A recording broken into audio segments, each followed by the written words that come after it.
Depuis le début du développement des thérapies basées sur implants, suite aux découvertes du processus d'ostéo-intégration par le professeur Branmark, j'ai toujours été sensibilisée par les patients édentés totaux. Ces patients sont des handicapés, ils vivent un véritable calvaire parfois, dû au port de ces prothèses amovibles qui ne tiennent pas, qui se décollent, qui leur rendent la vie sociale et même la vie professionnelle parfois extrêmement difficile.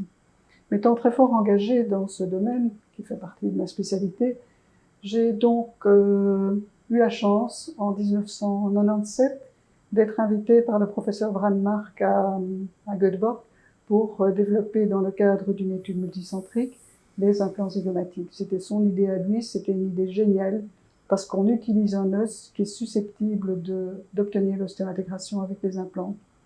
Et donc, c'est un peu un site à distance du maxillaire supérieur. Mais quand le maxillaire supérieur est aussi atrophié que vous pouvez le voir sur l'image qui est sur l'écran, lorsque le maxillaire supérieur est tout à fait plat, lorsqu'il n'y a absolument plus aucune surface de rétention ni aucune possibilité de retention, eh bien c'est là qu'interviennent pour beaucoup de gens les implants zygomatiques. J'ai donc commencé en 1997 et depuis lors, j'ai continué à en placer pendant beaucoup d'années.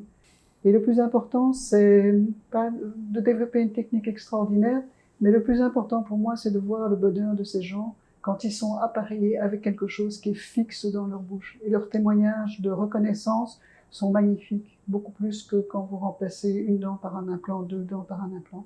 Là, c'est vraiment une aide qu'on leur apporte, et c'est la raison pour laquelle j'ai continué ma carrière aussi longtemps. Je pense que c'est encore une technique qui est développée mondialement, et nous ne sommes pas très nombreux à la pratiquer.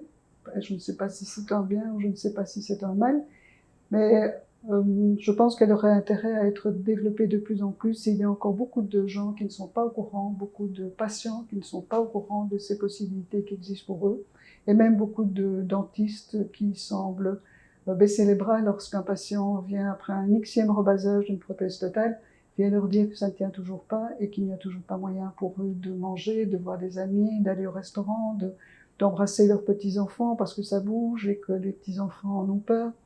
Et ce que je vous dis, ce sont des témoignages de patients. Et une patiente, on lui a mis des implants zygomatiques d'ailleurs parce que sa petite fille ne voulait plus l'embrasser. D'autres se refusent ce qui sont tous les plaisirs de la vie. Et il ne faut pas croire que ce sont des patients âgés de 80 ans et des, mais la moyenne d'âge de mes patients, j'ai fait quelques études là-dessus, la moyenne d'âge de mes patients est 57 ans. 57 ans, vous êtes encore en plein dans votre travail, vous êtes encore dans vos contacts professionnels et dans vos contacts sociaux. Et puis après ça, vous êtes retraité, vous avez envie de profiter de la vie. Et donc, pour tous ces gens-là, j'ai été heureuse de leur trouver des solutions et je pense qu'il y en a. Honnêtement, maintenant, je pense qu'il n'y en a pas d'équivalente, quoi qu'on pense, quoi qu'on dise, quoi qu'on fasse. L'avantage aujourd'hui de ce traitement également, c'est qu'on réappareille une bouche, enfin maxillaire supérieur en tout cas, en un jour. En un jour, le patient a les implants et les prothèses vissées sur les implants. Donc je donne toujours comme exemple, il vient le vendredi, vous placez les implants, et le lundi, il retourne au travail. Il est un petit peu gonflé, un peu boursouflé, mais vous pouvez voir dans les photos, le patient 8 jours après l'intervention, on ne voit quasi plus rien. Et donc il est très, très heureux et ils sont très satisfaits. Ce que ces patients demandent, c'est une esthétique bien sûr, le retour de leur sourire, le retour des formes de leur visage, et bien souvent leur visage change, leur visage aussi devient moins algique. Les muscles ne se contractent plus, les muscles s'assouplissent, l'œil est moins triste, et vous avez l'impression parfois qu'ils ont fait de la chirurgie esthétique après être passés entre vos mains. Eh bien ce n'est pas le cas, c'est simplement le confort qu'on leur a donné, parce que c'est une thérapie de confort, bien sûr. Le confort qu'on leur a donné qui leur permet d'oublier ce que c'était qu'une prothèse amovible dans une bouche. Je vais te traiter un autre exemple. Une patiente qui travaillait dans une banque, quand elle arrivait à un conseil d'administration, elle mettait de la colle dans sa prothèse avant de la mettre en bouche, et puis elle sortait au milieu d'excusez-moi, elle allait remettre de la colle parce que ça ne tenait pas. Et ainsi de suite. À partir du moment où elle a pu avoir une situation fixe en bouche, immobile, bien, elle m'a dit, eh bien, je suis devenue plus intelligente.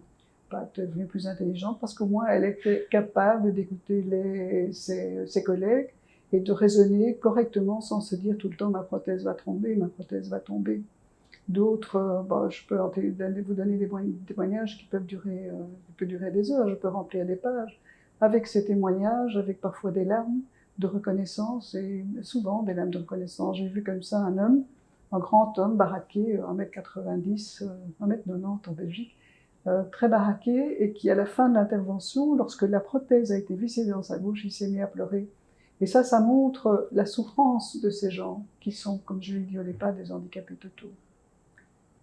Voilà, je pense que je vous ai donné mes motivations principales et surtout mon bonheur d'avoir pu continuer à placer des implants zygomatiques, et ceci grâce à l'aide de ceux qui ont développé le service de Saint-Jean, de pouvoir continuer cette technique et ce type de protocole et de restauration de la bouche des patients pour leur meilleure qualité de vie.